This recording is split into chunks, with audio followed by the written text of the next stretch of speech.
Sí, bueno, el tema de las emociones, en verdad, el ser humano es un ser social y emocional también, entonces, eh, desde chiquitito, desde que el bebé, cuando tiene meses de nacido, responde a la sonrisa de la mamá, ya nos Ujú. está dando una respuesta emocional, ¿no? Nosotros tenemos al nivel neurológico unas neuronas que se llaman las neuronas espejo, que nos permiten ver los gestos de la otra persona para imitarlos. Por eso es que el bebé ve a la mamá sonriendo y copia eso, ¿no? Entonces, desde ahí ya vamos aprendiendo el tema emocional y mucho, el tema de las emociones está muy ligado al lenguaje no verbal, porque muchas veces expresamos mediante el lenguaje no verbal lo que sentimos, ¿no? Pero sí, es desde chiquititos, nos acompañan siempre.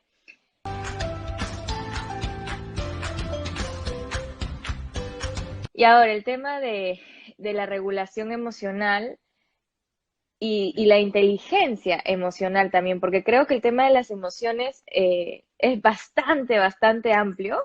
Ujú. Se debe educar desde chiquititos, ¿no? Para enseñarles a los niños a reconocer lo que sienten, para posteriormente ayudarlos con estrategias o técnicas para poder regular estas emociones y que no lleguen a sobrepasarlos, ¿no? Como tú dices, que no llegue a una frustración inmensa, que se pueden golpear la cabeza o gritar, entonces, pero muchas veces sucede eso porque los niños no saben expresar, sobre todo Ujú. cuando no hay lenguaje, por ejemplo, se da mucho el tema de las rabietas, entonces esa es la importancia de poder enseñarlo desde pequeños, ¿no?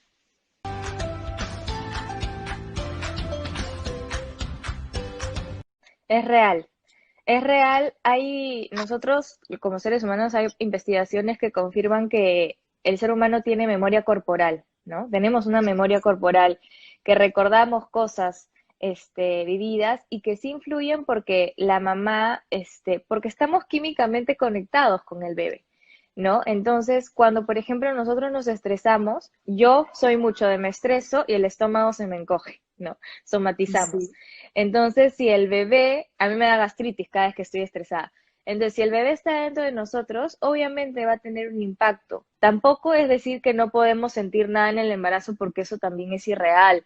Obviamente van a Ujú. haber cosas que nos preocupen, van a haber cosas que nos pongan ansiosas, pero sí, obviamente que si paso mi embarazo en un ambiente muy estresante, con mucha angustia y con mucha ansiedad, por ejemplo, hay un estudio, justo estuve leyendo hace 2 semanas, que hice una charla Ujú. sobre ansiedad, donde decía que los niños tienden a ser más hiperactivos cuando la madre pasa por una gestación donde experimenta ansiedad.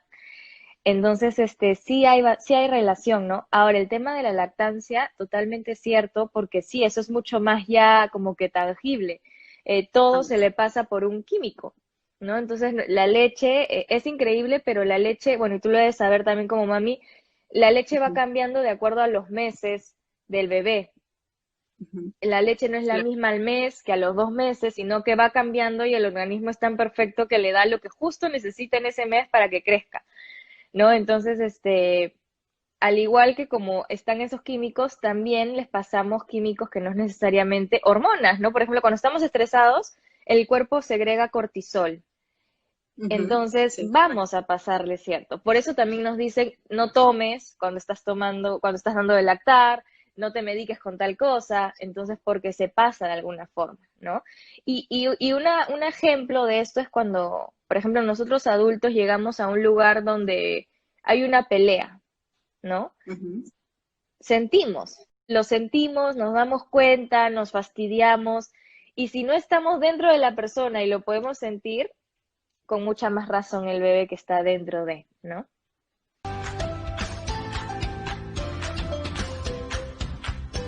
Cada niño es diferente, pero por lo general en los niños lo primero que se observa es la conducta. La manera de expresar las emociones es en la conducta, ¿no? Entonces a veces podemos ver que un niño le pega a otro niño en el colegio, ¿no? Entonces siempre el psicólogo o la profesora va a llamar y va a decir, ¿está pasando algo en casa? sí, llegó la abuelita y está engreído, ¿no? O no sé, sí, su papá, nos hemos separado y claro, entonces todas las emociones se reflejan mucho en el tema conductual. Ahora, también hay respuestas más, ¿cómo decir? Como, se me fue el término, pero que no son intencionadas, como por ejemplo el que se orinen. Cuando un niño está ansioso se puede orinar en la cama y pasa muchísimo, ¿no? O la baja de apetito, o estar decaídos, estar distraídos. Entonces es más como natural, que de repente un adulto lo puede caletear, ¿no? Entonces el adulto, el niño no es así. Entonces la conducta siempre nos va a dar mayores indicios del tema emocional.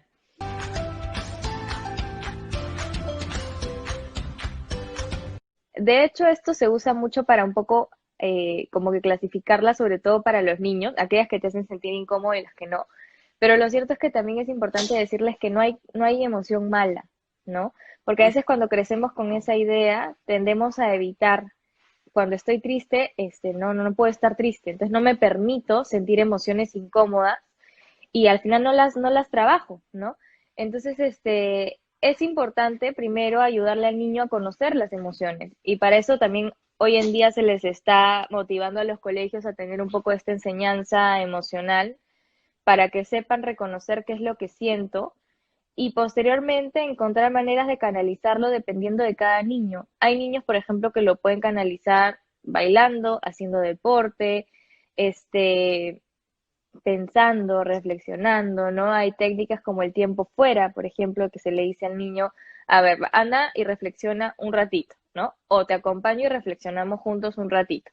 O respira, técnicas de respiración, que obviamente no van a ser súper largas, pero sí funcionan, ¿no? O sea, conozco niños que de 2 añitos respiran y sí, pero también depende también la energía. Yo sé que de ahí me imagino que Joaquín por ahí no, tú le dices respira y no va a hacer su estrategia. Entonces, otra cosa, yo usaba, por ejemplo, con mis chicos, el año pasado trabajé en un colegio con niños con retardo mental y lo he hecho también con niños, bueno, que no tienen ese diagnóstico en mis terapias y les hago hacer globitos con harina de Ah, emociones. ya.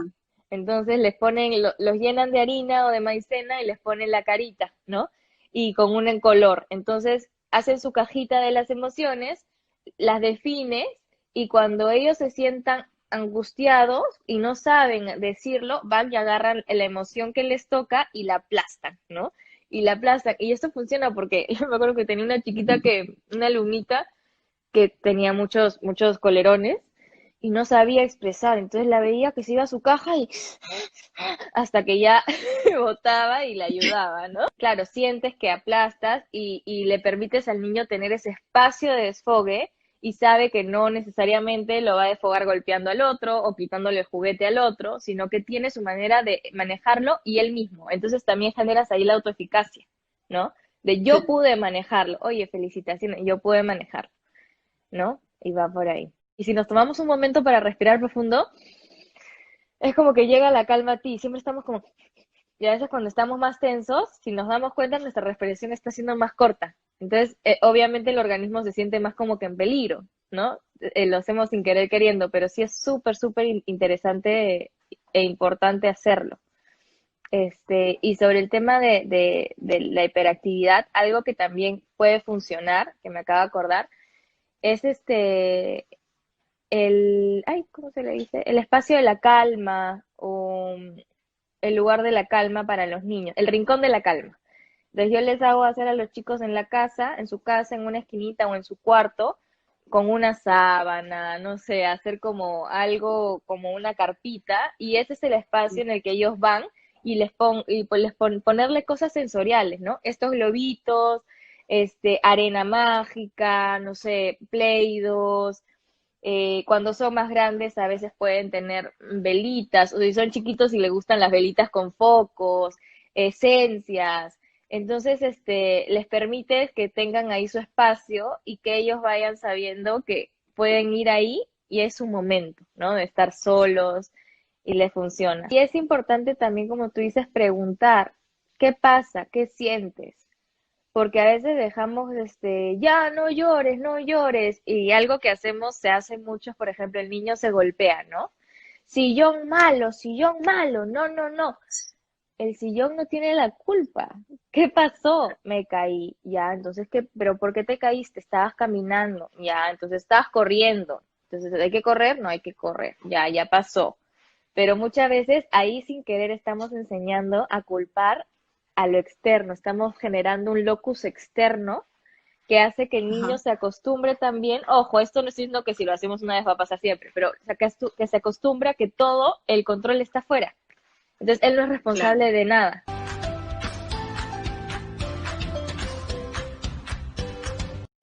Sí, porque lo haces responsable y no le estás negando ese espacio, ¿no? Sería distinto que tú le digas, ¿qué te dije? Ya, ahora sí, pues sóbate. No, ahí sí sería otra Ujú, cosa. claro. Pero está diciendo, ¿qué pasó? Ya, ¿y qué te dijo mamá? Ya, para la próxima le hacemos caso a mamá. Ya ven, abrazo, beso, ya te vamos a curar, y chequearlo, ¿no? No quitarle, o no dejar de permitirle, no, sino quitarle el hecho del abrazo y el cariño. Pero sí es importante hacerlos responsables, porque muchas veces se nos queda hasta grandes esto del pobrecito. Y eso es un tema que a veces a las mamás se les queda hasta grandes, hasta que los chicos ya son grandes. Pobrecito, no, es que no, es que no estudió en la universidad porque no pudo, ¿no? Pero ese pobrecito, al final, es una justificación, ¿no? Y ese pobrecito no existe, porque cada persona, ya cuando es adulto, decide qué hacer. Y esa es la importancia también de hacer autónomos a los niños, ¿no? Entonces, no es Eso sí. pobrecito, mi hijito no tiene trabajo, no. Pobrecito que se haya caído, que se haya enfermado, que tenga una condición.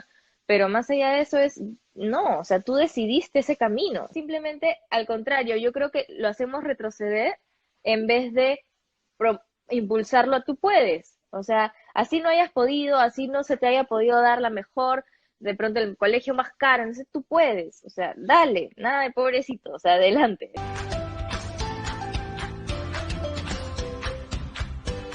Depende mucho de la edad, ¿no?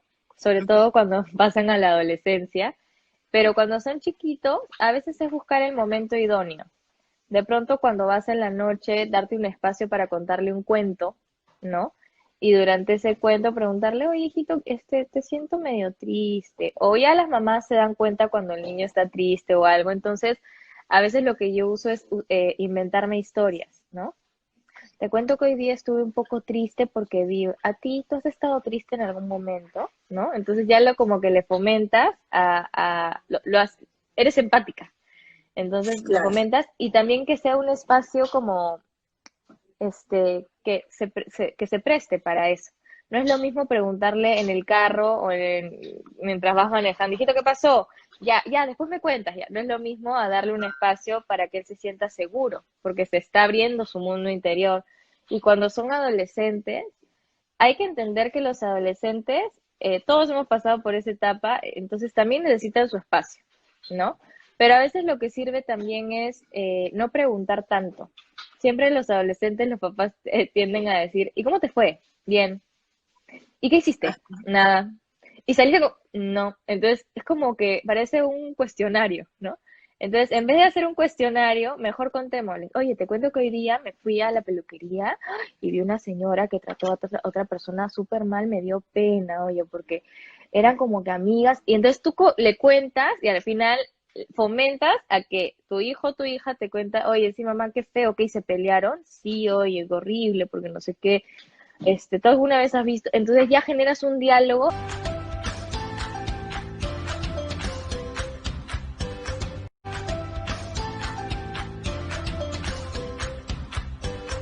Sí, ahí hay que analizar todas las áreas, ¿no? O sea, si es que ha pasado algo en casa, si es que la profesora nos cuenta algo, si es que estás pasando por un momento estresante de la familia o del momento también. Ahorita la cuarentena o en la pandemia es un momento difícil, pero Pero también ahí es como lo que tú dices de papá, de que mamá es mamá y no es tu amiga, yo pienso igual, yo me acuerdo, nunca me voy a olvidar, a mí nunca me gustaron los oyuquitos.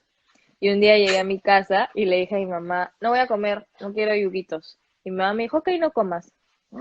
Ya no comía a las 2, no comía a las 3, 4 de la tarde me rugía la panza y salí, me da soyuquitos y me los tragué, ¿no? Entonces, hay cosas en que sí son cosas que tienes que enseñar. Y ahora yo siento, y con esto no quiero generalizar, pero hoy en día papá y mamá trabajan y yo he visto muchos casos en colegios de que se genera una culpa.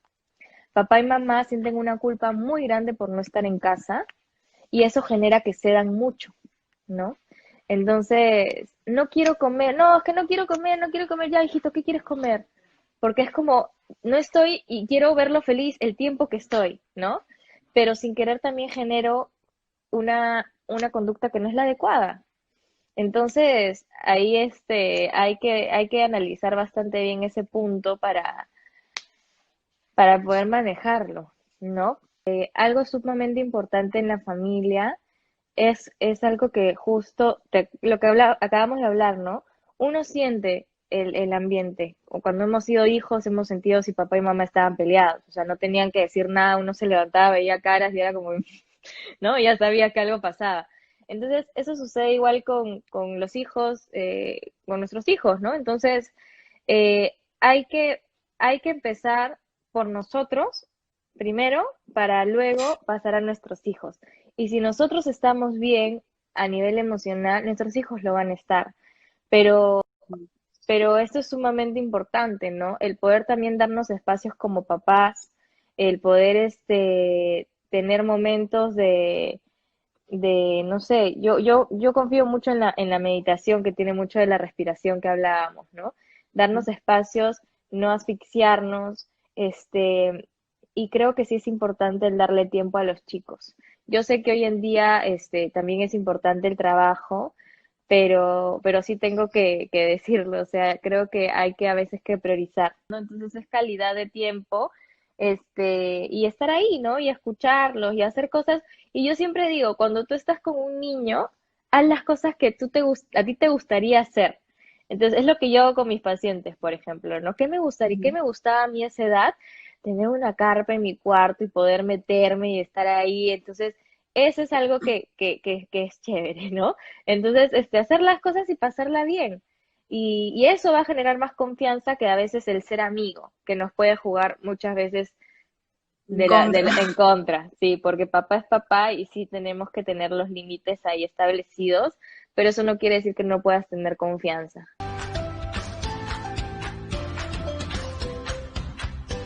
Pueden seguir en mi página que es psico-luciana Barahona y ahí me escriben por mensaje y podemos sacar sesiones para conversar y darles alguna guía, dependiendo de cada caso, lo analizamos y con la dinámica familiar y se les da alguna guía para que puedan manejar mejor la situación y verlo de una forma más racional, ¿no? Más objetiva, que a veces nos hace falta.